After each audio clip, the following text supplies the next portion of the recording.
when I get asked my opinion on an idea, I usually say, who cares, right? Not to be facetious, but to be very practical, because who cares tells me who wants a problem solved. And like I said, this is about problem solving and alignment. And a good idea is something that enough people are willing to use. So who wants what and why needs to align. And who cares is very straightforward. It frames your idea into a hypothesis and identifies who your customer is, what your solution is, how they will use it, and why they want to use it. So to express what people will do with your idea, start with the who cares. And this sounds very simple, right?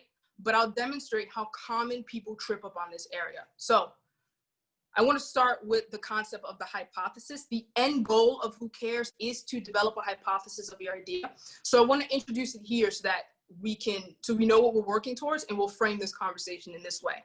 Every idea should be expressed as a hypothesis. Don't stop at the solution. I have an idea to do this. With the who cares hypothesis, it's explicit. It goes beyond the idea and expresses what you expect to happen in response to your idea, by who and why.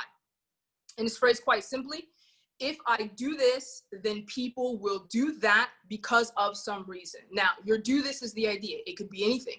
It's a business, it's an app, it's a new feature on an app, a service, an event, a campaign, a fundraiser, a policy change. And people are who cares about that idea.